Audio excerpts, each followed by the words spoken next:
All right. Hello, everyone. My name is Nyasha Magadzire, and I'll be the host for this session where we'll be sharing key findings from our project titled Seeds of Good Anthropocenes, Fostering Food Systems Transformations in Africa. This project is funded by the International Development Research Center, the IDRC. It's really wonderful to see so many familiar faces, as I said before, and please do feel free to drop in your name and where you're calling in from in the chat. Please also note that the interpretation is available for this session. So if you use the interpretation tab at the bottom of your screen, you can either choose English or French. We have Dr. Joe who will be doing the interpretation for us, and he's also a food systems expert. So it's really lovely to have him. Welcome, Dr. Joe. So how this session is going to run, we'll start with a brief hello from Dr. Georgina Kemp, who from the IDRC. And this will be followed by an overview of the IDRC project from Professor Unsi Biggs. After that, we'll get into presentations from the three case studies from our project. So this should take about 50 minutes or so. And then we'll move into a Q&A session for 20 minutes and close off. So from that, I will hand over to Dr. Georgina Kemp. Thank you and welcome. Thanks, Nyasha. Hi, everyone. I'm having to use my phone's camera, so I'm sorry if it looks a bit strange, but that's what's going on. It was a quick fix this morning. So this is a very exciting day for me. It's always a pleasure when a project reaches maturity and has findings to share, and really appreciate the team for putting this webinar together. I think just looking at the participants, many of us on this call are involved in a central challenge of shifting development pathways towards more sustainable and just futures. Here at IDRC, the support for this project 3 or 4 years ago now came from an interest in investing in foresight and really trying to understand how foresight could help us as an organization to both think towards better investments overall as an organization, how we see ourselves, how we show up in the world with the small amounts of funds that we have, but also in the climate resilient food systems division, which I sit in. We also had this question about, well, could we use foresight to also inform how we pursue food system transformations? And this project really came to us with a very intriguing question, which I'm sure Unsi will speak about. But the question was, well, what if positive futures were already with us in these small pockets of innovation around the world? And what if those seeds could grow? And what if those seeds could transform whole systems? And this was quite a different way of approaching foresight, because very often in foresight, we're interested in large drivers of change. And this project comes at that very differently and says, well, what if these small pockets of innovation are the places where change can happen? And as a funder, we're always asking ourselves, how can we do a better job of identifying these small pockets of innovation? And how can we offer support in ways that respect the context in which these innovations are growing, and that meets the needs of the initiatives and the people involved in those initiatives? And then I would say the most intriguing question, and I'm interested to see if we get to today, this project also challenged us to say, well, what if we succeed? What if we do support small innovations in ways that allow them to grow? Will there be unexpected ecological and social trade-offs that we can't foresee? Because one thing we know in this work that I think we're all doing is that good intentions are not enough. And how do we understand the ways in which complexity and unpredictability can also influence outcomes for people and the environment as we do this well-intentioned work of changing systems? So those were some of the really intriguing questions that I've been sort of this team on for the last 3 or 4 years. Really looking forward to this webinar, and no pressure to the team to answer all of those questions, but I hope that we get somewhere. Thanks very much, and over to Unsi. Cool. Thanks so much, George. Yeah, that's really a nice introduction in terms of also kind of where you were coming from in this project. So I'm going to kick off kind of a little bit of a relay of presentations and just start off with kind of a broader introduction to both the Seeds of Good Anthropocenes initiative, but also this particular project. So I think, as we're all aware, and I think much of our work is focused on, is this context of facing these escalating, interconnected global crises around the world. And I think the way that we think about these are a little bit that they're kind of deeply connected to, but also in a sense, symptoms of what we call the Anthropocene. And this is a kind of a term that's been used to think about kind of the period since the Second World War, but a period in sort of a novel period in the Earth's history where human activities are now profoundly changing the way ecosystems and the Earth at a global scale function, but that is also deeply affected and affects how people relate to one another. And as we are aware, the food system is central to many of the challenges that we're facing and many of the crises. And in particular, African food systems are very vulnerable to future shocks and crises. I think we've had several examples of those, both kind of climate-related shocks, but also shocks from economic crises around the world and conflict. And together with that, we also know that hunger rates in sub-Saharan Africa are amongst the highest in the world. So there's a clear need for deep transformative change. And I think this has now been echoed in many policy spaces. And there's an increasing focus on thinking about, how can we bring about or help support this kind of fundamental systems change. But I think there's not a lot of clarity on what such a sustainable future might look like or how we might get there. And the way that we've been thinking about sort of the scale of this change within this project and the Greater Seeds of Good Anthropocenes initiative is that we're probably thinking about a major systemic change, sort of on the order potentially of kind of shifts from agrarian to industrial societies. So it's a fundamental change in the underlying worldviews, assumptions, and values that shape individual choices and societies. So it's not just tweaking our current systems, but it's really creating fundamentally different logics and different systems to address the crises we face. So why focus on seeds? And this really comes from work on complexity theory and also futures thinking. And one of the things we know about people is that in general, we're not that good at being very, very imaginative. And it's really difficult to imagine a completely different world from the one that we live in. So for instance, someone living in agrarian times that hasn't seen another kind of system, but having to imagine industrial times, that happened over a period of several hundred years. But what we do know from kind of complexity and systems theory is that often radical change doesn't just come from out there or sort of from nowhere, but it actually comes from things that are already present in the system. So this idea of sort of pockets of the future that are already living in the present. And these are the things that we have kind of called seeds. So they're little experiments or ways of doing things that are already in our systems and can actually be kind of grown or supported to help change the system. So just to clarify what it is when we speak about seeds in this project, because we use that word a lot. And I think the first thing to just point out is that we're generally not talking about real seeds of plants, but rather that we're using this as a metaphor. So it's when we're thinking about a seed, we're thinking about new kinds of innovations or initiatives, different ways of thinking, different ways of doing things, new types of institutions or technologies. But the sort of seed metaphor comes in with the idea that these things aren't already kind of big trees or in full-blown form. They're kind of small initiatives that are still in prototype form and exist at the margins of the current system. So they're not sort of shaping the main dominant systems that we live in. But also importantly for this project, we really wanted to find things that do actually exist. So they're not sort of just science fiction or out there. They are real things happening in the world that can contribute to creating a more just and sustainable future.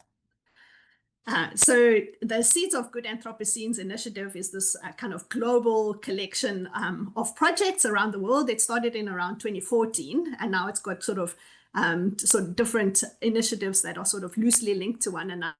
But the overall goal of this initiative is really to explore sort of what different good futures or good Anthropocenes might be like in different regions and at different scales, and importantly also how we might get there and how we might achieve these. And it really uses, it starts by looking for these little seeds or experimental initiatives and innovations that might be things that we could support and grow, but also then takes those initiatives to actually help us kind of imagine what some of these future worlds might look like, and then also think about pathways and leverage points for achieving them. And we'll share more of that in the coming presentations. So just to say briefly about this particular project, so this IDRC funded project that focused on fostering food systems transformation in Africa. So this is kind of one of the main or big ongoing projects that have been linked to this larger global initiative. So this project had 5 main objectives. The first was, as George pointed out, to advance foresight methods and think about how we can think about foresight in some different ways. Secondly, to enhance the ability to identify these potentially transformative seed initiatives, because it's always hard to know, I think also as a funder or even a government, like which initiatives should we focus on and try to support to have the biggest impact. Thirdly, to better understand the strategies for supporting these initiatives. Fourthly, then to better understand where some of these initiatives can kind of collaborate, but also where there's some big divisions between their kind of future visions that they have of the world or the type of futures that they might create. So where can they work together and where do they actually really pull in opposite directions? And then fifthly, a very important objective was to enhance the connections amongst these different seed initiatives, because we also know all of them are sort of kind of pieces of a future system. So often they only focus on addressing one problem, say, for instance, in distributing food or growing food in a particular system, and to create a new system, so a kind of fundamentally different way of doing things, we actually need to connect up these different initiatives.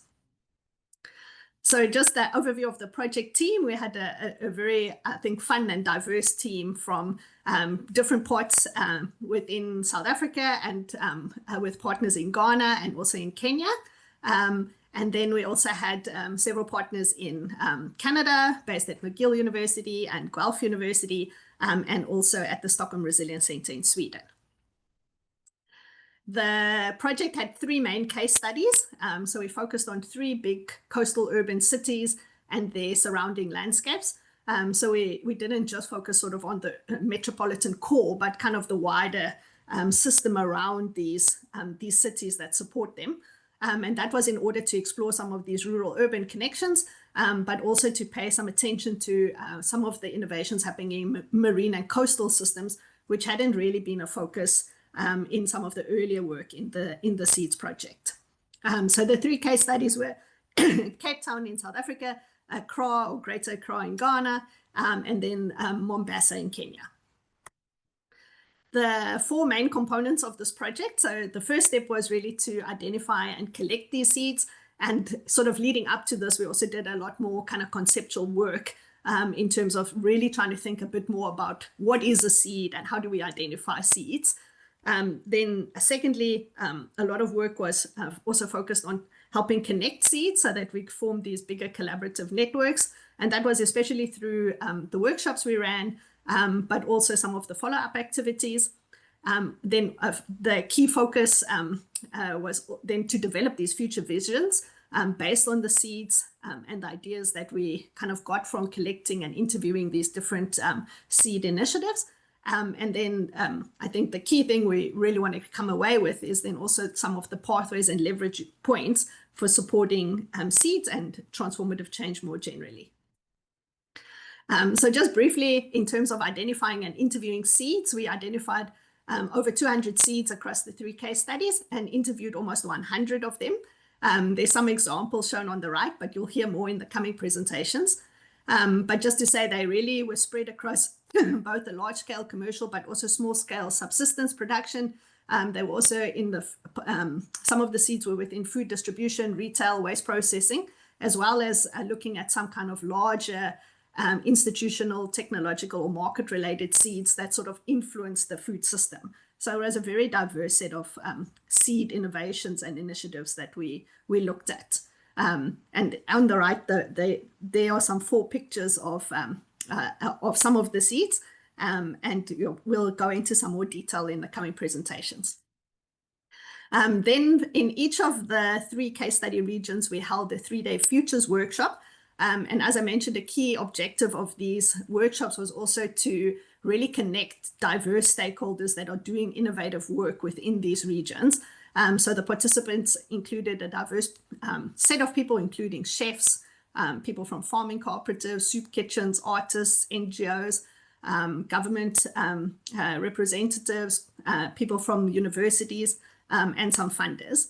And we also structured the workshops in ways that we really try to encourage people to share their insights and perspectives and experiences with one another, and hopefully also kind of forge some new collaborations, which definitely in some of the regions have also gone forward. And then the key focus of these workshops was really to develop these future visions, and we developed 4 visions in each case study, which we'll talk about a little bit more. But a key part of this whole project has really also been to kind of further develop the Seeds of Good Anthropocenes future or foresight method, which we call the Manoa mashup method. And this method itself combines multiple tools. 2 of the key tools are these future wheels, and that's at the top right there, where you kind of take an example of a seed initiative.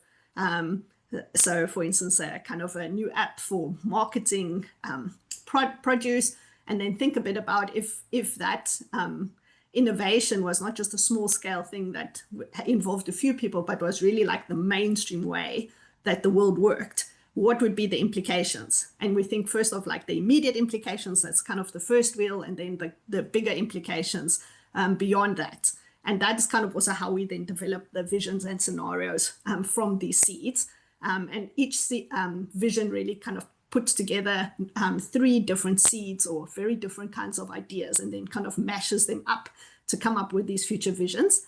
And then in terms of exploring the kind of the pathways, a key framework we've used is the 3 Horizons framework, which really looks at what are the things that need to sort of grow and increase their prevalence in the systems in order to support and encourage change, and what are some of the main kind of forces in current systems that need to decline, in a sense, to make space for these new innovations to become more dominant and sort of change the way the world works. I think one of the most fun and highlights for each of these workshops is that we always do a little play. So each of the 4 groups that develop up the scenarios then also kind of acts it out to the rest of the participants. And it's this is drawing on the idea of experiential futures, so that it's not kind of just a cognitive activity, but also kind of engages people's emotions and some of their deeper values. And they are really always super fun and a highlight. And then lastly, I think the point that we've really made a lot of progress on in terms of our methodology in this project is really thinking more about how do we then identify these pathways, enablers, barriers, and leverage points for achieving this kinds of transformative change through supporting innovations and initiatives within our kind of present systems. And we actually had 3 different versions of this over the course of the project that we kept refining. This is, I think, one of the first versions, but it was really trying to think about like what are the key actions that need to be taken and by who in order to support and help sort of grow the kinds of futures that we'd developed in the workshop and then acted out. So with that, I'm going to hand over to Nyasha to talk through the example of the Cape Town case and some of our findings. Thank you very much. Thank you, Professor Biggs. So I'll share quite a few findings from the Cape Town case study. Firstly, so for our case study, we identified a total of 60 seed initiatives spanning a period of from 1982 to 2025. So the two seed initiatives that actually started in 1982 was Abalimi Bezekhaya. So for those that know Cape Town, that might be familiar to you, as well as the Surplus Peoples Project. I hope Brian is here with us. And from those initiatives, the 60, we then identified, or at least we interviewed 25 of them. And what we found was that there was a large concentration of the seed initiatives that were addressing issues around consumption, food production, and distribution, and fewer seeds when it came to food loss and waste, or addressing issues around the food environment as well as underlying ecosystems functioning. Most of the seeds also largely focused on terrestrial aspects, and we had fewer seeds around the marine and intertidal, terrestrial intertidal and marine intertidal as well. But examples of those fewer seeds include initiatives such as Local Wild and Felton Sea, which really focus on promoting awareness around coastal foraging. Some examples of seeds that we also identified in our case study included Abalobi, which is a tech-enabled app that is used to connect small-scale fishers with markets. And then we also have the Philippi Horticultural Area Food and Farming Campaign, which is a long-running initiative that focuses on campaigning against land use threats in the PHA area, as well as promoting polyculture farming. Another example of the seeds we identified included the Western Cape Farmers Participatory Guarantee System, which provides a low-cost alternative to certification for small-scale farmers as well as regenerative farmers, enabling them to access better markets. And another interesting seed initiative that we came across, which was dealing more with the food loss and waste, sorry, was the SA Harvest Initiative. And what this initiative does is that it rescues surplus nutritious food from producers and retailers and redistributes it to communities facing food insecurity, particularly ECD centers.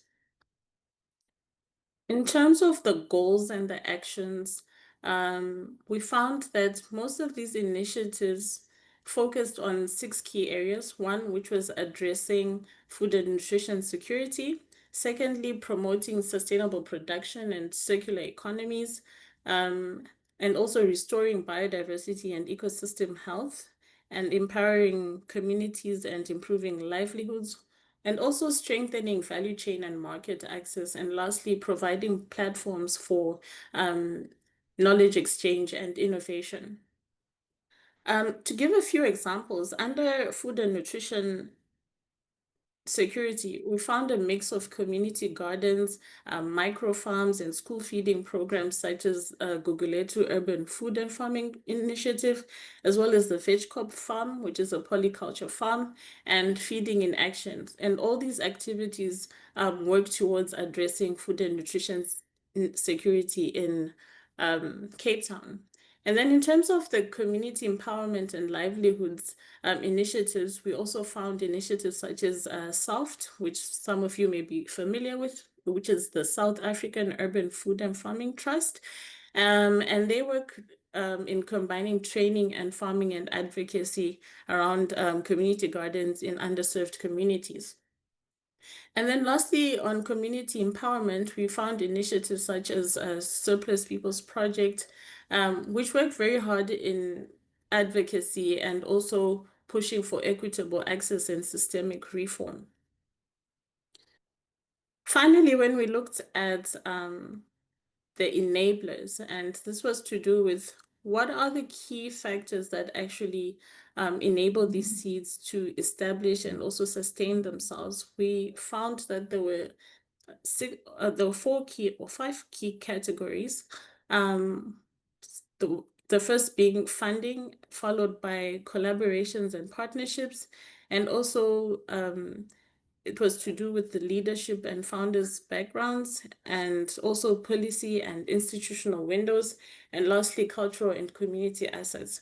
In terms of funding, we found that a lot of the initiatives sourced their funding from government, but also from corporate and retail partnerships like Mr. Price Foundation, and philanthropy and international NGOs played quite a big role also in funding. And then in terms of the barriers that these seed initiatives actually face in their operations, this included funding gaps, limited capacity and skills, social dynamics, and also constraints around policy and infrastructure, market access, and also external shocks. So as you can see, funding can be an enabler as well as a barrier. And one of the key interesting things that came from the interviews was not just the idea that a lot of initiatives struggle with funding precarity or donor dependency, but also this idea of pandemic recovery fatigue, where there was a lot of attention and resources being thrown at different food-related initiatives around COVID. But once that time passed, then attention also started shifting elsewhere, leaving quite a lot of these initiatives in the loop or out of the loop. And then after looking at the barriers, we also looked at the seed visions. And this was a space for us to bring in different seed actors or people that actually represented the initiatives that we identified, and we brought them together with creators and artists and chefs and academics, and we sat together for 2.5 days reimagining and imagining what food systems in Cape Town would actually look like. And some of the visions that came out of this had some commonalities. Some identified indigenous knowledge systems as being very critical in food systems futures in Cape Town, but also community empowerment and equity and social justice resonated across all the visions, as well as the use of technology, but in a good way, and also sustainability.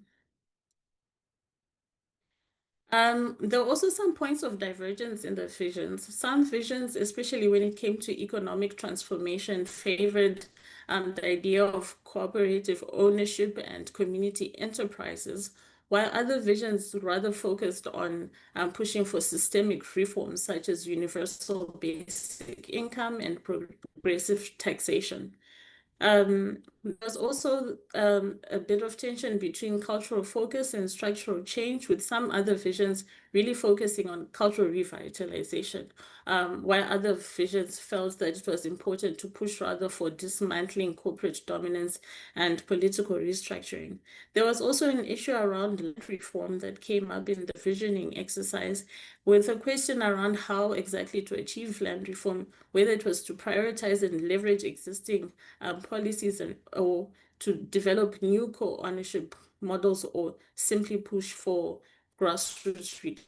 To end off on the key findings from Cape Town, we had 4 key priority actions that we identified in terms of how we could actually achieve the envisioned food systems futures for Cape Town. And one of the first ones was strengthening government capacity. There was a lot of discussion around city or the government struggling to fulfill its mandates, and one of the priority actions there was then to come up with more innovative supportive strategies to actually support staff in government to fulfill their mandate. There was also a priority area that was identified, which was around championing well-being in the private sector, particularly in providing emotional and structural support for women and mothers in business. There's also an emphasis on redefining the success in private sectors. So really starting to rethink the performance metrics that we use in the corporate sector, especially in terms of integrating well-being and environmental health. There's also an emphasis on empowering citizen-led knowledge with citizen science being very foundational in the future of food systems in Cape Town. And lastly, there was quite a bit of a discussion around reconfiguring funding structures, particularly shifting from this idea of high financial returns when we invest in seed initiatives, rather to supporting change and not so much the return on investment. And with that, I will end off and hand over to Dr. Sandra Boatema, who will share her findings around the Ghana case study. Thank you so much. Thank you very much, Nyasha. And thank you. It's a pleasure having all of you join us this afternoon.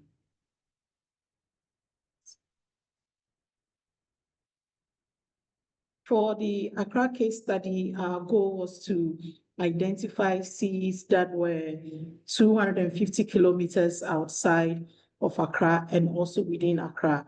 We were able to identify 80 seed initiatives, and these seeds had started between 1970 and 2020. Between 1970 and 1990, the focus of the seeds were mainly traditional food preservation, fish smoking in particular. Between the 2000s, we saw that the seeds moved towards fisheries management, food security, and capacity building. When we entered 2020, the focus of the seeds were mainly on innovation, sustainability, and value addition, which influenced the type of activities that the seeds were doing. So 43 of our seeds were involved in food production, and about 21 of the seeds were involved in food consumption. We also have our seeds, 65 of them being terrestrial, 49 being marine, and 5 being intertidal. Example of our seeds, I have the Canoe and Fishing GIO Association of Ghana. This particular association was really involved in improving artisanal fishing and fishing governance in Ghana. Then we have AdWords Ghana as an example, and AdWords Ghana was mainly focused on female-empowered agro-processing. In Ghana, about 95% of the cocoa that is produced is exported to the global markets. But for this particular seed, their goal was to use Ghana's cocoa to produce a beverage that Ghanaians can have access to. Then we have Development Action Association, which is basically involved in poverty reduction and livelihood empowerment for communities, for women, and for youth. In terms of some of the goals that our seeds were involved in, so we had 5 main goals through our in-depth interviews of the activities that the seeds were involved in. We had seeds that were focusing on marine and ecosystem preservation. So for some of these seeds, they were involved in mangrove reforestation and upcycle of collected plastic at beaches. So we have seeds like Friends of the Nation and Plastic Punch who were involved in these activities. And I see that we have Mr. Frank Podu with us, and also we have Amy from the Ghana Food Movement with us. These were seeds that were involved in improving access to food as well as food security. So they were actually, some of the activities included providing of school feeding and promoting of local food systems in Ghana. We have some of our seeds that were also actively involved in food processing and packaging. And for some of these seeds included BJ Gold Enterprise, Chobos Express, and Handy Farms. The seeds were active and were working, but there are some key enablers that facilitated the activities of the seeds. So in particular, collaboration and partnerships was seen as a key enabler to how the seeds were performing in terms of their indicators of success. In particular, having collaborations was important for having volunteers who would come volunteer their time as part of the seed activities, also for even information sharing when they needed skills in any particular area. In terms of seed governance, some of the seeds noted their ability to have partners in Togo, in Benin, and in Cote d'Ivoire as a key enabler to how they could govern and improve some of the initiatives that they were doing. For example, the closed season of the seed that we have in Ghana. Another key enabler was funding. And you see these 2 images I have here showing funding from the USAID and also funding from the China Development Bank through the government of Ghana. These funds were really important as the seeds use these sorts of funding to finance their activities and also pay their staff. Another key enabler at the seed level was awards and recognition. And for these awards, the awards came from the government of Ghana, but also other institutions that were involved in giving awards. One particular award came from the United Kingdom Guild of Fine Foods, and one of our seeds was awarded as the best agro processor for a competition that occurred globally. However, there were also key barriers at the seed level. For example, some of the barriers were beneficiary related. People's inability to accept change and to adopt agroecology or sustainable practices was seen as a key barrier. Also, community challenges, including land access, superstition, and some ethnic clashes were also barriers to reserving and preservation of sacred lands for environmental conservation. At the same time, structural challenges were also reported by our seed actors. These included short-termism of our political institutions, where seed actors would need registration or they would need legal documents to start their operations. But because of short-termism and transfer of some key actors, they won't get registration or the government's support to be able to implement their activities. So in our workshop, as Unzi and Nyesha initially mentioned, we had sessions where our participants at these workshops designed a future of Ghana's of food systems. And for Ghana's future food system, it was described as the resilient Ghana, a very vibrant Ghana where we have things like Cana land, we have Homowotopia, we have agro paradise, a period where there has been an extended shelf life of produce. So you notice that in South Africa, Nyesha talked about food loss and food waste, but in Ghana, because of high rates of food loss and food waste, a season or a future where we've been able to process our agro products was seen as a future of the Ghana food system. And by processing these products, it actually was going to result in a future where Ghanaians were proud to buy made in Ghana food items, consume them, and also even export them. In this future of Ghana, we also saw a country where women are leading agribusinesses, which is going to result in improved food security and as well as enhanced skills and greater financial literacy among women. In the future of Ghana, the participants also reported a period where child labor, especially in farming communities and on our seas and water bodies, have significantly been reduced, and children are in schools.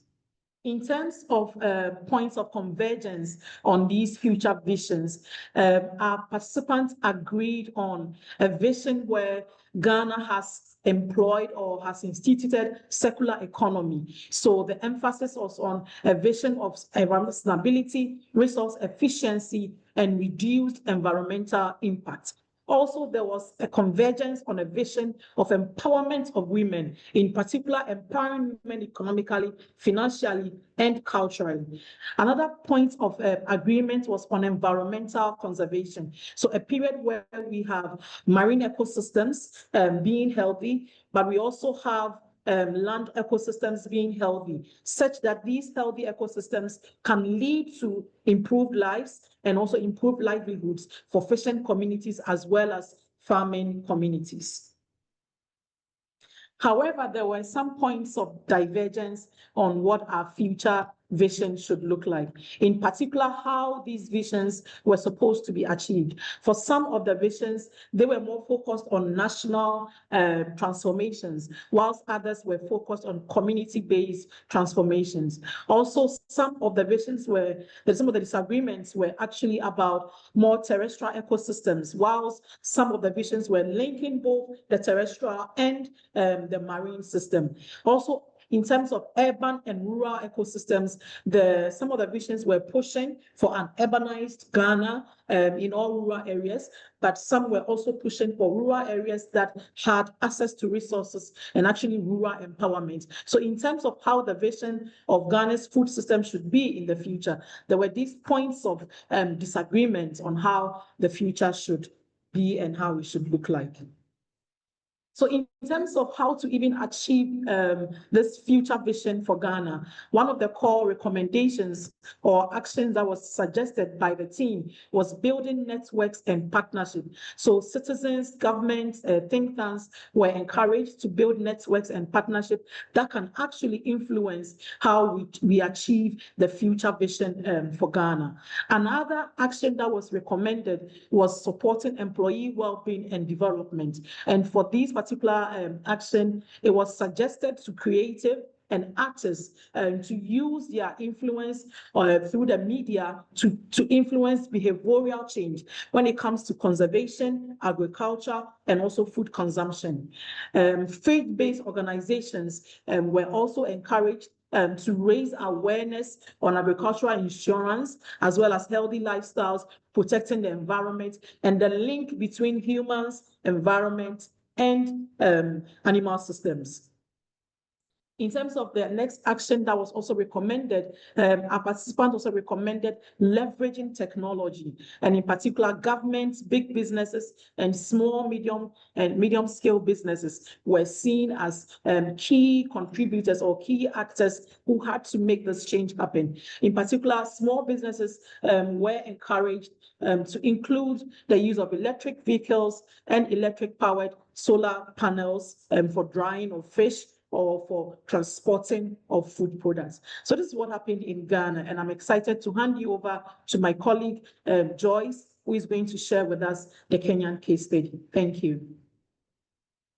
Thank you, Sandra. Thank you, everyone, for coming.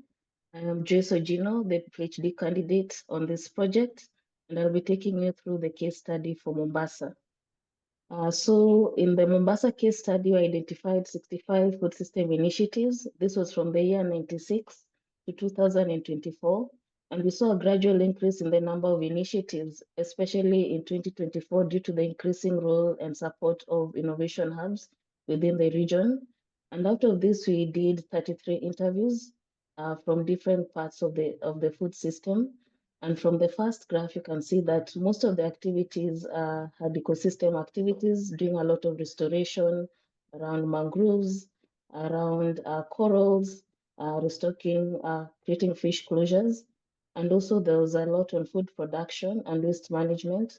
And some areas, for example, waste management, were mostly driven by thematic focus of some of these innovation hubs. For example, the Mombasa Plastic Prize, that also encouraged more innovations around waste. And then when it comes to the food system types, of course, the terrestrial initiatives dominated, but also there's a growing focus on intertidal activities as a way of including previously marginalized groups, for example, women who are left out of the male-dominated fisheries sector through activities such as mariculture. Examples of this also, but also there's a combination of both terrestrial, marine, and intertidal to overcome challenges of seasonality when you have the close fishing season, but also to improve livelihoods through diversification of incomes. Some examples are, for example, the Dabaso Conservation Group that undertakes marine conservation activities, but they also have a crab fattening program that also supplies their restaurant, that is the Crab Shack restaurant, as a way of diversifying and improving their livelihoods. We also have Oceans Lives that also does coral restoration activities, and also as a way of restocking the fish stock in that area, but also as a way of improving nutrition and also diversifying livelihoods again. They have a Climate Smart Kitchen program that they run in schools, and also is also run by their women group. And then you also have an initiative like VUA that provides financial inclusion to underserved groups like fishermen. And this is especially important when fishermen need an income during the close fishing season, So this app enables them to have some savings towards that. So when it comes to the seed goals and action, a major part was ecosystem restoration activities. This ranged from illegal gear fishing, gear exchange to clean cooking solutions and mangrove restoration that I've mentioned before. Then we also have nutrition and food security as a goal, where you have school feeding programs, for example, a major one by Food for Education, and also development of nutritional supplements for vulnerable groups. And then we have sustainable agriculture, ranging from organic farming and creation of organic inputs for agriculture, but also the introduction, for example, of indigenous vegetables. Economic resilience is also another important goal, where there's a diversification of incomes, not only from the terrestrial side, but also the marine side, and also creation of incentives, for example, to support livelihoods while undertaking conservation activities, because sometimes it takes a really long time before communities can benefit from conservation. Then you have value chain strengthening, where you have a lot of value addition along the food system, but also certification and traceability initiatives to be able to access premium markets to again improve livelihoods for these initiatives. And then lastly, we have access to information and value change. And here technology plays a big role in bridging the data gaps to enable, for example, sustainable resource management. And also it plays a big role for smallholder farmers and fishers to be able to access markets and other things. But most importantly, in value change is very important here. And the use of arts has proven to be very important, for example, through the Bahari Huru Festival, and also other games such as Baharia Ninja that helps people understand the importance, for example, of conservation towards supporting food systems. Some of the enablers include recognition. So recognition through awards has really been helpful in helping people get validated for their work, but also to access networks and partnerships. And this also promotes, these networks and partnerships also promote exchange of knowledge between the various actors, access to markets, and also more information to improve their initiatives.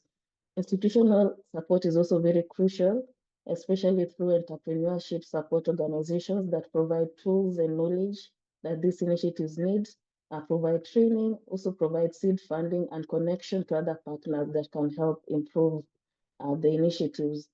Funding is also crucial, so seed funding from government and these entrepreneurship support organizations, also grants from other institutions and also their own personal savings have been crucial in helping them start these initiatives. But personality of these initiative leaders is also quite key. Some have a background, unique either academic or technical knowledge that helps them initiate these activities. Others is sheer curiosity on how to solve a societal problem. Others have work experience from previous work that they've done.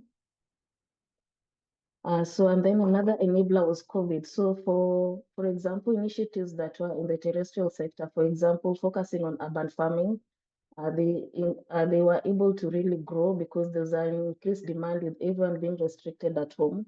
So there's demand for organic fertilizer, demand for growing materials. But for the marine initiatives, there's a serious problem, for example, when it came to accessing markets because of the restrictions that were there at that time, and also difficulty in transporting goods. When we come to the barriers, social dynamics are a big issue because these are radical initiatives, new things that are coming up. So sometimes the issues of gender, where women were previously not allowed to participate, but now you're asking them to participate. There are some conflicts around that. Sometimes negative perceptions about the initiative, but also a general lack of buy-in into the idea. And because of this, sometimes it will lead to theft of outputs. For example, when it's time for harvesting something, maybe it will be taken away because people don't feel they're part of that initiative. And sometimes insufficient operating capital created uncertainty around the sustainability of these initiatives. Institutional factors, especially around policy and law, where there are conflicting mandates, especially within the conservation activities, proved to be quite difficult. And then there's the high taxation that was recently implemented and poor regulation in terms of licensing, how to get licenses for some of these initiatives, especially where they're creating prototypes. Infrastructure also is a major challenge where sometimes there was poor roads, electricity disruptions, among others. And funding sometimes was inadequate, but also there's this issue of donor dependency where people are used to seeing donor money as an income rather than an investment that they can use to build their initiatives. So creating this unsustainability of these initiatives, but also the funding timeline sometimes did not match what the initiatives needed. Sometimes they're either too short and the initiatives need a bit longer support from this in terms of funding, but also what the donors choose to fund. For example, choosing to fund the activities and forgetting that these initiatives sometimes need to pay their bills, they need to pay their employees, so the sustainability of these initiatives becomes at risk. Then lastly, lack of skills, knowledge, and technology. So some of these initiatives are very require a lot of technology and know-how, and it takes quite a long time for them to be able to do this on their own without the support of other big actors like government. And so this can be a barrier also. Now, in terms of the visions, we had 4 visions. So the first one, Planet Safi, focused mostly on sustainable innovation, as you can see. And then Jamii Kamili focused more on a holistic view of both the marine and terrestrial activities supported by technology. Then we have Maimuna Goes Global that focused mostly on small-scale fisheries being supported by tech to have a global reach and to be able to access those premium markets for better livelihoods. Then lastly, we have Moraha that focused mostly on cleaner production issues around recycling, tech-enabled mangrove restoration, but also it had a very strong focus on cultural vibrancy where they wanted to bring about a revival of the Swahili cuisine, cultural festivals to be able to improve the food system. Points of convergence, so lands integration. So in all the four visions, there's an implied or direct reference to the interconnection between terrestrial and marine ecosystems, which is quite important when you're thinking about it in terms of even policies and laws and funding mechanisms to support coastal food systems. The technology for sustainability and inclusion was quite common around all the 4 as a catalyst for promoting sustainability or strengthening connections among actors, but also as a support decision tool. And then environmental stewardship, health ecosystems was common through around in all the 4, and also governance and equity, especially an emphasis on transparency, better public services, and inclusion of women and youth. And social well-being was also emphasized a lot, and also promotion of culture through the international festivals, revival of indigenous foods, and promotion of local cuisines. Points of divergence. So in terms of the visions, there was divergence in terms of whether a better future means focusing on local consumption or looking towards export markets to increase incomes, or revival of indigenous foods, or promotion of local cultural foods to boost tourism. Also, there's a divergence around whether to reform governance or whether to increase stakeholder agency. So some are saying that government should enable and regulate dominant actors and also harmonize conflicting laws. But also there's other groups that focused on more community-led governance and localized decision-making. Another interesting point of divergence was three of the visions focused on envisioning the future from the current to the future, but there's one particular vision where they went back into the past and focused on connecting all the key events through time, and also a strong focus on intergenerational equity. What are the resources and the knowledge that we can give to future generations for better food system transformation? And then, as mentioned before by Professor Biggs, the action matrix is something that has evolved over time. And because Kenya was the last case study, it became quite complex, as you've seen. And so all the actions by the actors were categorized under 9 groups. And then people were asked to vote for the priority actions. And so in terms of the actions, actions relating to technology were quite dominant. and also those on economy as a way of improving livelihoods were also quite strong, and issues on the environment in recognition of the fact that healthy food systems depend on a healthy environment. But also we realized that there was heavy reliance on government. So many actions were attributed to government because it's a very critical actor within the food system. However, upon further reflection, people saw that there's this need to have more stakeholder agency to be able to have a shared responsibility for the food system. But also there was a gap in terms of some of the initiatives, they were not assigned actors. These are value-driven initiatives, for example, relating to culture, some aspects of technology, and some gender programs. And so with that, I'd like to hand over to Karina. Hello, everybody. I'll walk you through a quick synthesis so that we have time for a Q&A. So some key insights. First, there is already a diversity of innovative seeds initiatives in all these case studies pushing for just and sustainable food systems in Africa. We identified over 200, interviewed about 100, and there's many more that are existing. As I can see in the chat, there's a discussion of many more rural seeds that may be invisible because of their very grassroots nature that are also very important potential drivers of change. So you could read more about the seeds that we identified and interviewed in our seed booklets present here, and we'll share the link of where you can access them in the chat. So first, I'll start with the key insights across case studies from the visioning process. So what was really interesting is across all the 3 case studies, Visions for a Sustainable and Just Future really highlighted the importance of focusing on community empowerment, health, and well-being. And participants across Ghana, Kenya, and South Africa mentioned the important role that youth and women play in this process. There was a lot of discussion about the importance of local culture, tradition, and practices were seen as a source of pride, a source of innovation and inspiration for thriving futures. And people really put emphasis on creativity, on the idea of revisiting traditional ways of knowing, doing, and relating, while also exploring new ideas, practices, and ways of organizing. Participants also talked about the important role in these futures of improved technologies and infrastructures.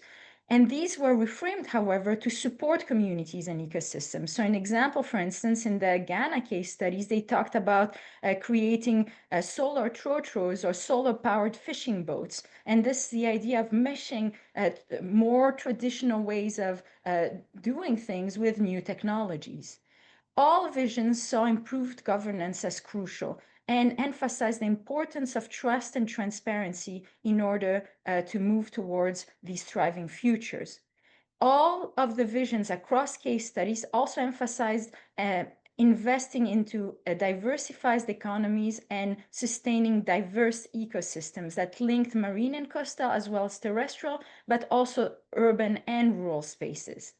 There were also differing views regarding where should we be starting? Should we be focusing more at the community level or at broader scales, for instance, by changing national institutions or even international institutions, such as, for instance, institutions that deal with debt or development? There was also different views of what should be the focus of a transformed food system. Should it be about focusing on food consumption more at the local and regional level, or should it be about creating expert-based economies that would sustain then community development? There was also tensions around what should be the role of the government. The government was identified in some visions as a key partner and collaborator, and in others was more sidelines because it was identified as part of the problem. So there was a big discussion of what should be the role of a transformed government. And there were varying focus across the 3 case studies about the role of technological innovation. So while all talked about technology, some talked more about technology. So for instance, in Kenya, there was a particular attention to technological innovations. And Joyce can talk to you more about that in the Q&A if you're interested. based on the interviews that we did with seed initiatives, what were key enablers across all the case studies? All emphasize the importance of diverse funding sources that combined institutional, private, and community-based finance. All emphasize the key role of collaboration and partnerships that strengthen capacity, visibility, and access to resources.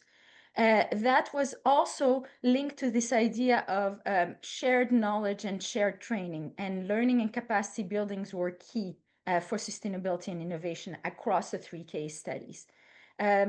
Having institutional support and aligning a seed's initiatives, goals, and activities to policy, to broader policy, was also a way that helped them scale and sustain these initiatives. All case studies emphasize the importance of strong community engagement and strong cultural identity, which underpinned their social and sustainability impacts. And most mentioned the importance of having committed individual and collective leadership to sustain trust and have continuity of these initiatives. They also emphasize the importance of harnessing opportunity context. So for instance, COVID-19 pandemic, even though extremely difficult in many places, also accelerated local innovation and community-based efforts. There were also common barriers across the 3 case studies.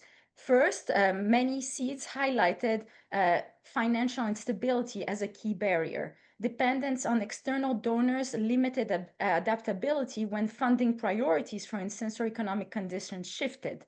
Capacity gaps remained, especially related to project management and technical knowledge. Issues of social dynamics and trust were really put at the forefront, and that was related and also to issues of corruption and power imbalances. People also talked about institutional inertia and fragmented governance, as well as issues related to market access, infrastructure, and technology gaps. And lastly, people also emphasized the idea that repeated shock, one after the other, really disrupted their progress and practical issues of logistics and resource access. So as Nyasha mentioned, a lot of the enablers and barriers are related to one another and show how much adaptive capacity is a dynamic process. And we can talk more about that in the Q&A if you want. So how can we then move towards those desired futures that people identified? So during the activity in the workshop where we identified specific pathways and actions that could be taken by different actors, here were key insights across the 3 case studies. First, one thing that a lot of participants mentioned was the realization that if we take a food system perspective, then seed initiatives and other actors are truly interconnected along the food chain, from food production to food consumption, and also to change enabling context and policy context. In the workshop, we really put the emphasis on what can I do as a seed actor in order to emphasize this idea of shared responsibility to drive systemic change and what are opportunities for shared learning. So our participants identified a broad range of actions and strategies in each context, but what was really key is they found a key role to play for all, from farmers to fishers to artists to citizens to community groups, government actors, businesses, and funders. But they really highlighted the importance for these key actors to also act in synergy and identify synergistic actions and increase collaboration in order to drive change towards their desired futures. Across case studies, participants prioritized actions that support youth and women, and that was in line with their vision, where these actors also played a very predominant role. In this roadmap of what needs to be done to bring about these desired futures, there was a strong emphasis on the need for changing funder strategies. There needed to be a greater integration of land-sea ecosystems and economies. Funding, unfortunately, still remained highly sectoral, limiting this integration. There was also a high dependency on short-term project cycles, which really limited this ability to have a more systemic and holistic, system change. they also all emphasized a really key role for transformed government action, which was more based on collaborative partnership that brought more policy and institutional support that were targeted to the needs of these seed initiatives and communities, and they emphasized the need for greater transparency and accountability. So you can read more about each specific workshop and case study in our workshop reports, which we'll post the links in the chat. And we also have more synthesis articles that are in preparation that will talk about some of these enabling conditions and the processes that we identify for each case study and across case study. So now I want to leave time for Q&A. So thank you, everybody, and I'm looking forward to the discussion. Hi, everyone. Hope you can hear me. Thanks so much for those great presentations, and really great to see everyone is still, many people are still here and with us. So I've been collecting some of the questions in the chat and sort of putting them into a series for each of our speakers. And I see there's also been some direct communication with specific questions. So I think we can also follow up in that route. But in essence, I think, just getting a sense of, the seeds. So there have been questions around, and I think this one is for Nyasha in particular, who's been sort of driving this. What is a seed? How do we define and identify them?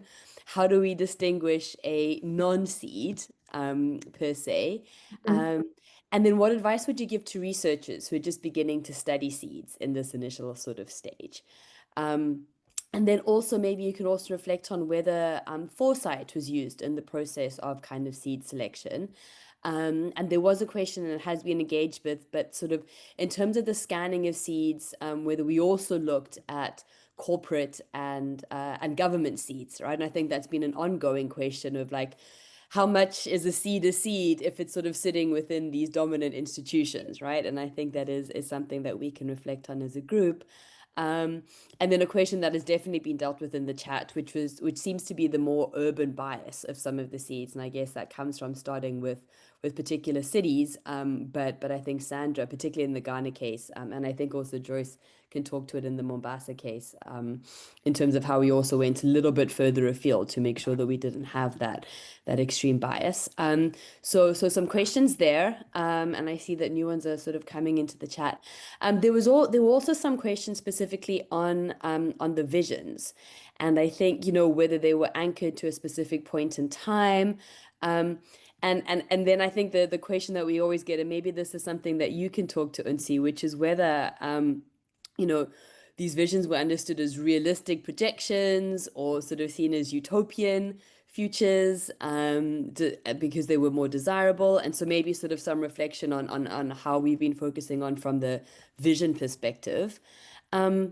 And then from the practice perspective, and this is also something for Nyasha, Sandra, and Joyce maybe to reflect on, particularly from the city of Cape Town, but I think for across the board, what were the sort of the barriers? So maybe a little bit more of an in-depth discussion on the barriers, and particularly maybe the policy barriers that have been identified, and maybe how policy could be used to overcome some of these, and maybe to bridge the gap sort of between some of these challenges that were identified and how we could overcome them.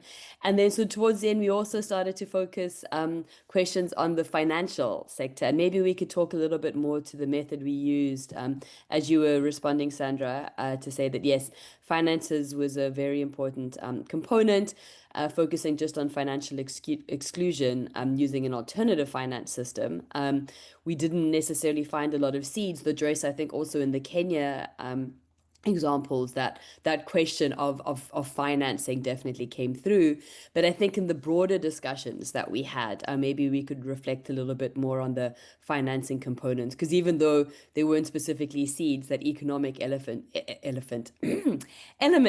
definitely came up in terms of some of the discussion. So that's for the first round, and then I will keep an eye on the chat to see if any further ones come up. But Abida just asked a really good wrap-up question for us, so I might leave that one for the end. But maybe I'll pass on to Nyasha, and then I'll let Unsi go over, and then Joyce and Sandra, if you could answer some of those specific questions from the sector. So Nyasha, over to you. Thanks, Laura. So big question, what is a seed? We've been thinking about this for the last 4 years, and we've landed on seeds are highly contextual, but there are some key principles on generally what a seed is. And firstly, in our context of the project in particular, we looked at initiatives that were looking in some way to impact the food system positively, or at least to address a specific challenge in the food system, but also that initiative had to be marginal, and meaning that it's not dominant, that practice or that way of thinking is not something that's everyday or mainstream. So those were the two kind of criteria that we used to figure out like what is a seed. But in terms of advice, especially if you're starting with trying to understand or select seeds, a critical point is in actually understanding the context in which you're trying to look for seeds in. So understanding what are the challenges in this food system or whatever system that you're looking at, because then you can know that, okay, so this particular initiative is trying to address this challenge. So context is really important, but also I want to emphasize that there's also sometimes you will find in readings that there's a mention of seeds being also innovative or new. And that also then becomes a bit tricky to manage, because what is new is also contextual. What is novel is also contextual. So in many cases, I could talk about maybe say permaculture, for example. In some African traditions, a lot of what we talk about as permaculture being this new and innovative thing is actually a way of growing that has been passed down across generations for decades. So context really matters, and understanding your case is really essential when it comes to selecting seeds. And then there was a question around whether we actually used foresight in this process. I would say we didn't use foresight in the selecting of the seeds themselves. Maybe in the visioning space, that's where we started actually integrating the foresight part. But for here, we really just focused on this key criteria, which has also been developed through, I'll send a link to the paper, but this is the Bennett et al. 2016 paper. So you can really understand and how we actually came up with that criteria. I'm not sure if I answered everything with regards to seeds. And then welcome, Tamsin. I'm not sure if you're still here, but just to address the question around what were the limitations that were identified in terms of city, or the city of Cape Town. In our case study, in the workshops in particular, one of the points that was raised was that the city of Cape Town is inundated with quite a number of different challenges that it has to address. There's housing, there's water, there's infrastructure, and then now you also have food systems. And not having the capacity to address each and every a challenge, but also having to prioritize. So if you have a housing issue, do you focus on that, or do you focus on the issue of food security? How do you stretch yourselves across all these different challenges? So the question now was, how do we actually move towards some way of capacitating the city to be able to simultaneously address these really big challenges that the city of Cape Town faces? There was an interesting suggestion around having a ministry of food systems, or a very dedicated food systems department that actually addresses issues of food and nutrition security, but also food and environment issues, and also kind of connecting food and health and urban planning all together. So that was one of the suggestions that came out of the workshops. And I think there are some discussions around this also in other spaces. So it would be great to hear also what other people have heard or are thinking of in that space. And that might be all the questions that were. I think that's think good so. for now. Thanks, Nyasha. I'm actually going to pass on to Sandra and Joyce, then Unsi, I'll come to you last, I think, and then we can also do a wrap up. So I don't know who wants to go first. Joyce, I see you've been answering in the chat, but I think it would also be great to hear verbally just some of the responses around the seeds. I think you had a really good point on the failed seeds inclusion and some of the financial components, and then also these barriers. So that would be great. Thanks. I was asked about seeds within the corporate or government sector. So in some sectors, for example, the marine sector in Kenya, you have very dominant actors. For example, Kemfree is a very key actor in that space. So most people who want to do initiatives collaborate with them. And so you can see that there are a lot of seeds embedded within that government sector. And also some have really grown. So initially when I started, there was seeds, but by the time I was ending, they were quite dominant in the system. So of course, it depends on when you're looking at that seed. At what point is it still a seed, or when is it a dominant actor now? And then in terms of the urban bias, for example, Mombasa is mostly dominated by maritime activities and tourism, with very limited food production in its peri-urban area. So for that reason, to be able to capture the production aspect of what makes up coastal foods within that area, we had to move to the surrounding counties of Kwale and Kilifi to be able to look into other initiatives relating to the marine environment. So that's how we dealt with the bias, and that covers the area that Unsi talked about, the 250 kilometers from the city. And then in terms of practice, the barriers, especially in terms of policy. So one thing I can mention, at least one initiative got a champion, a member of parliament who was able to champion for the initiative and be able to really push this. And so that one really helped in terms of helping them grow and scale up and overcome some of the policy challenges, but also the innovation hubs within Mombasa. For example, the innovation policy, and there was a time that they brought together all these initiatives to be able to give comments, to have some stakeholder participation to comment on that policy and law. So that also helps people to participate and also shape how they shape these stakes. And then in terms of finances, we do have VOA that helps to look into to provide solutions for underserved groups like fishermen. And during the close fishing season, fishermen fish day by day, and they need something during that time when there's a close fishing season. So this app enables them to have those savings. And then there's the eco credit, the blue eco credits, for example, by Comrade, where they provide loans to initiatives to do alternative sustainable livelihoods, as a way of also incentivizing them to take part in conservation activities, because it's very hard to tell people do this activity and they're not getting anything out of it. So as a way of motivating them, that is also one thing. And then there are also traceability initiatives, for example, by Kumbatia, that helps people get access to premium markets, get a premium price. And that also acts as an incentive to help people engage in better practices throughout the ecosystem. And then what else? Yes, that's all I have for now. Thanks, Joyce. That's great. Sandra, any reflections from your side? Thank you very much, Laura. So I will speak to the question about rural and urban differences. So for our work, what we did was that we used social media to identify these seeds. So any seed that made a post online about sustainability, food systems, Ghana, we actually identified them from that system. So if the seed wasn't on social media or didn't have any information about them, and it was a rural seed, then we would have missed that. But also through the government, through the Ministry of Agriculture and the Ministry of Fishes and Forestries, we're able to get some seeds that were not necessarily on the social media space.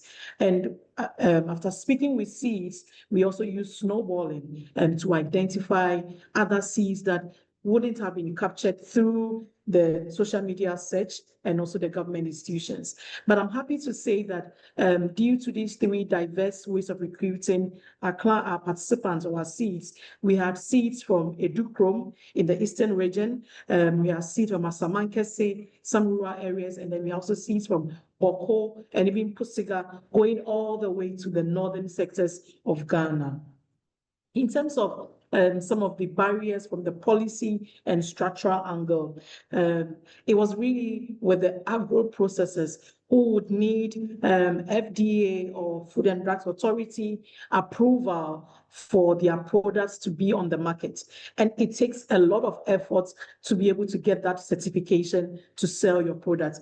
But what enabled them was a government program that was implemented in the just ended government called Planting for Food and Jobs, which was an initiative that was targeting youth in agriculture, youth in agro-processing. So seeds who were part of this government program were supported to get their FDA approvals and their other certifications. So in terms of financing, we noticed that we didn't have a seed that was focused specifically on financing, but the seeds included financial literacy and creating of savings associations as part of their initiatives. So that was how financing was addressed by the seeds that we identified.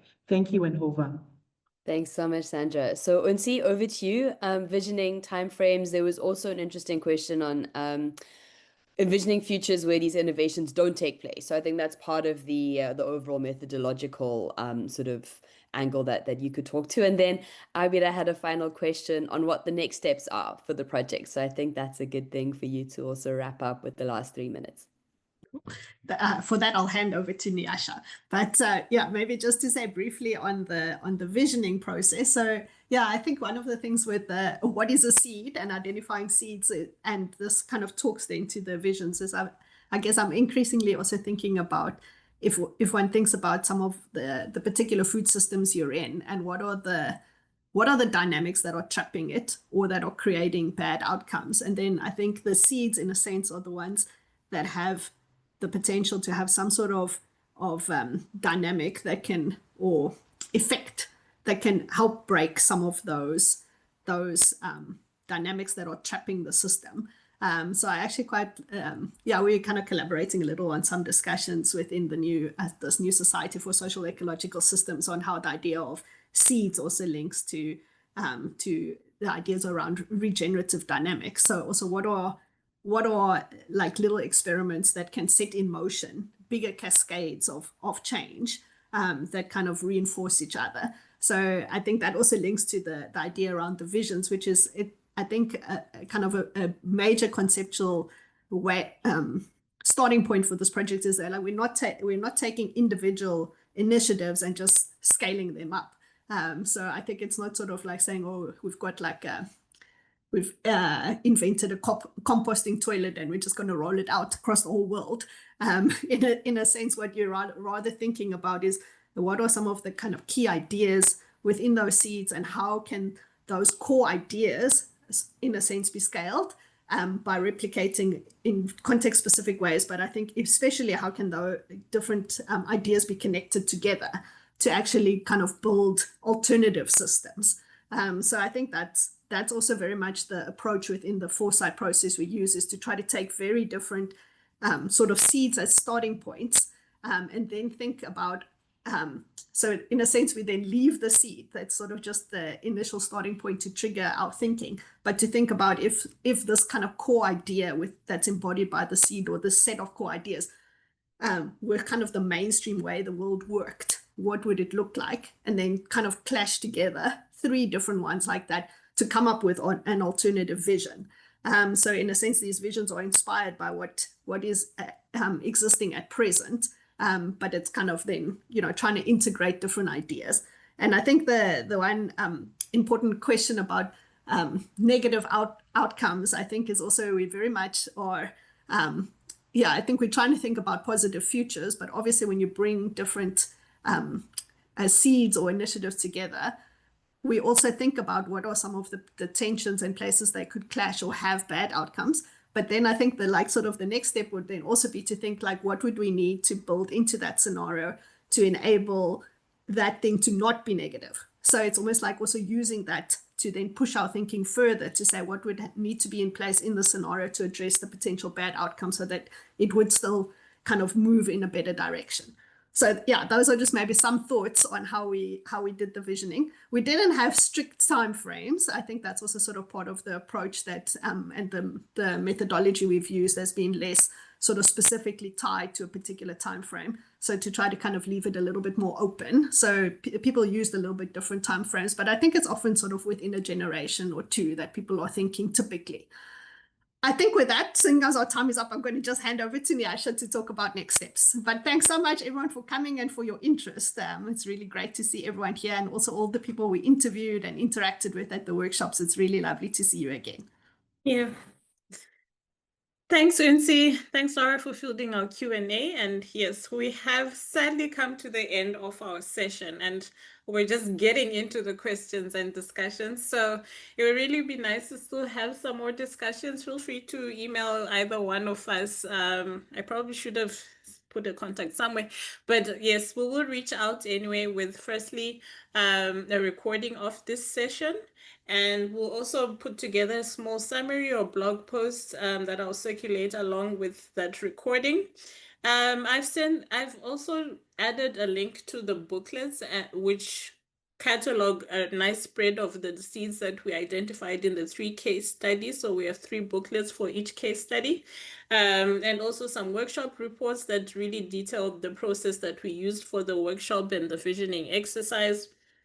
And lastly, we have a nice set of videos also that tell a really cool story about this project. And you can find all of that in the link that I put in the chat, but I'll also send another link after this. And then in terms of next steps, so as you know, this project is ending at the end of December. So this is where this is the beginning of the end for us today. But we do have some other ways that we're thinking of engaging, one through a writers competition. We've been dreaming and talking about this for a while now, but really wanting to tap into this idea of foresight and also in visions for food systems transformations in Africa, and using a writing competition maybe to actually surface those visions, especially around youth. So we will send out some communication around that once we've also figured out what exactly that writing competition is going to be about and who's going to run it and everything. But we also have, if you really would like to get more involved in the seeds work that we do, we have a working group on the Society for Socio-Ecological Systems. This is a great space to be to interact with a whole lot of practitioners and researchers, and specifically not just seeds, but also other methods that are being used around SES at the moment. I don't know if someone can quickly pop a link to how you can actually become a member of SOCSES. If not, I'll also send that link to you at the end of this event, along with the recordings and many other nice things.